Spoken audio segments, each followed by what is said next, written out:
আসসালামু আলাইকুম বন্ধুগণ। সজলের সবচেয়ে বড় সমস্যা হলো কোরআন। কোরআনকে সে যেভাবে পেতে চায়, যেভাবে সে ব্যাখ্যা করতে চায়, যেভাবে সে গ্রহণ করতে চায়, কোরআন আসলে সেরকম নয়। এই যে এই ভিডিওটি দেখুন, জিনা, সুদ, শিরক নয়, ইসলামের সবচেয়ে বড় পাপ কি? তার প্রশ্ন হলো ইসলামের সবচেয়ে বড় পাপ কি? সে সিদ্ধান্ত নিচ্ছে যে শিরক নয়, সুদ নয়, জিনা নয়, তার চেয়ে বড় পাপ আছে। সেই পাপটি কি? সজল তার এই ভিডিওটিতে, যে ভিডিওর থাম্বনেলটি আমি আপনাদেরকে দেখাচ্ছি, সেই ভিডিওতে সে বলছে যে সবচেয়ে বড় পাপ গীবত। কোরআন কিন্তু সে কথা বলেনি। কোরআন কি বলেছে সবচেয়ে বড় পাপ কোনটি, সেটা আসুন একটু দেখাচ্ছি। ইন্নাল্লাহা লা ইগফিরু আইয়ুশরাকা বিহি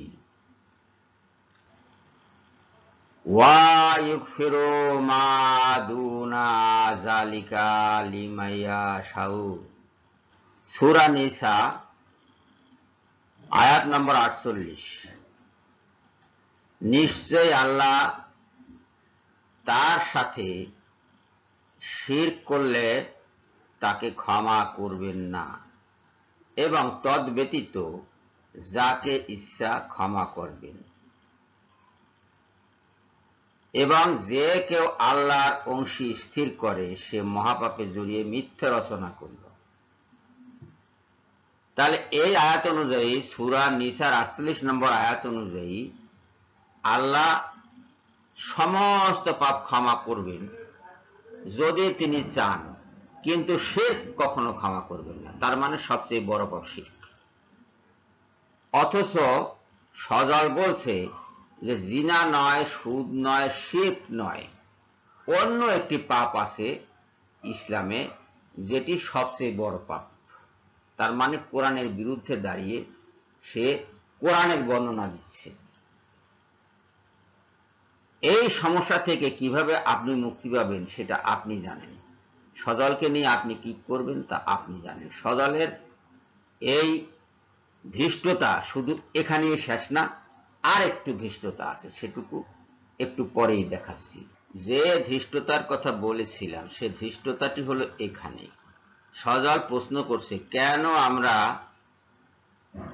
ইসলামের সঠিক ব্যাখ্যা জানতে পারি না? তার কথায় মনে হচ্ছে যেন কেউ গোপন করছে ইসলামের সঠিক ব্যাখ্যা, আর উনি ইসলামের সঠিক ব্যাখ্যা দিতে এসেছেন। আসলে তো ব্যাপারটা তা নয়। উনি নিজে এক ইসলাম মন গড়া ভাবে প্রস্তুত করে নিয়েছেন, কল্পনা করছেন যে ইসলাম এরকম। ইসলাম তো সেরকম নয়, কোরআন সেরকম নয়। উনি কোরআনকে যেভাবে বুঝতে চাচ্ছেন, কোরআনকে যেভাবে নিতে চাচ্ছেন, কোরআন তো সেরকম না। একটু আগে উদাহরণ দিয়ে এসেছি। সূরা নিসার 48 নম্বর আয়াতে আল্লাহ পাক বলছেন যে সবচেয়ে বড় পাপ শিরক, আর উনি বলছেন সবচেয়ে বড় পাপ শিরক নয়। তাহলে এই লোকের সাথে কি কোরআনের মিলতে পারে? এই লোক ইসলামের সঠিক ব্যাখ্যা খুঁজছে এবং ইসলামের সঠিক ব্যাখ্যা তিনি দিচ্ছেন বলে তার ধারণা।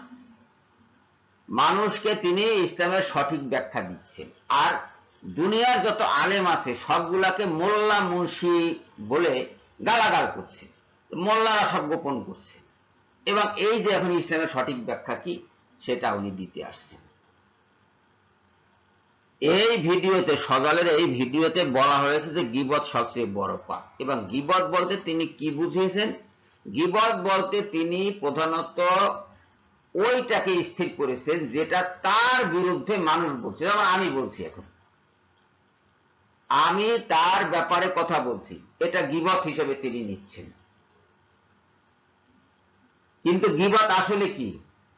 গীবত হলো যখন গোপনে বা প্রকাশ্যে কোন মুমিন ব্যক্তির বিরুদ্ধে কোন মুমিন ব্যক্তি ওই দোষারোপ করে যে দোষে সে দোষী নয়, অথবা তার দোষ আছে কিন্তু সেটা গোপন করা সমাজের জন্য ভালো ছিল, সেই জিনিসটা হলো গীবত। সেটা যদি কেউ প্রকাশ করে তাহলে হবে সেটা গীবত। কিন্তু যে মুমিন নয়, কাফের, মুশরিক, বেদিন, মুনাফিক কিংবা কোরআন এবং সুন্নাহর বিরুদ্ধে অবস্থান গ্রহণকারী ব্যক্তি, তার নিন্দা করা এটা গীবত নয়, এটা গীবত নয়। আল্লাহ পাক স্বয়ং কাফের, মুশরিক, বেদিন, মুনাফিক এবং কোরআন সুন্নাহর বিরুদ্ধে অবস্থানকারীদেরকে লানত করেছেন। আল্লাহ যা লানত করেন তার নিন্দা করা কোনোভাবেই গীবত নয়, কোনোভাবেই পাপকর্ম নয়, বরং এটা পুণ্যকর্ম। আর আমরা যদি এই লোকটির বিরোধিতা না করি, তাহলে সে একটা নতুন ইসলাম খাড়া করবে, যেটার সাথে খ্রিস্ট ধর্মের খুব মিল থাকবে। তার এই পা থেকে মাথা পর্যন্ত পুরাটাই ইসলাম বিরোধী একটা বিষয়। এখনই একদল বলবে যে দাড়ি না রাখলে কি সে অমুসলিম হয়ে যাবে। আমি দাড়ি রাখলে সে মুসলিম হবে কি অমুসলিম হবে, কিংবা দাড়ি কাটলে সে মুসলিম হবে কি অমুসলিম হবে, সেটা বড় কথা নয়। বড় কথা হলো সে নবীজির আদেশ মেনেছে কিনা। সে তো নবীজির আদেশ মানেনি। নবীজি আদেশ করেছে তাকে দাড়ি রাখতে, সে দাড়ি রাখেনি। আল্লাহ পাক বলছেন শিরক সবচেয়ে বড় পাপ, সে বলছে শিরক সবচেয়ে বড় পাপ না। তার মানে আল্লাহর বিরুদ্ধে অবস্থান নিচ্ছে সে। শয়তানও এত বড় ধৃষ্টতা দেখাবে না, সে যে ধৃষ্টতা দেখাচ্ছে। অথচ এই কথাগুলো যদি আমরা বলি, তাহলে সে ধরে নেবে যে আমরা গীবত করছি। আমরা তো গীবত করছি না। সে যে অপকর্মটি করছে, সেই অপকর্মটি মানুষের সামনে তুলে ধরছি। এবং সবচেয়ে দুঃখজনক বিষয় হলো এই যে তার ভিডিওগুলো মানুষ গোগ্রাসে গিলছে, কিন্তু আমরা যে কথাগুলো বলছি সেগুলো শোনার লোক খুবই কম। বলতে গেলে কেউ শুনছে না। এই না শোনার জন্য আমরা দায়ী নই, যারা শুনছে না তারাই দায়ী হবে। আর সজল রোশন যে মানুষকে এরকম বিভ্রান্ত করছে, তার জন্য সজল রোশনই দায়ী হবে, এবং যারা বিভ্রান্ত হচ্ছে তারাও সজল রোশনের পদাঙ্ক অনুসরণ করে জায়গা মতো সময় মতো ঠিক চলে যাবে। এর থেকে আমাদের সাবধান হতে হবে। সবাইকে ধন্যবাদ জানিয়ে এখনকার মতো বিদায় হচ্ছি। আল্লাহ হাফিজ।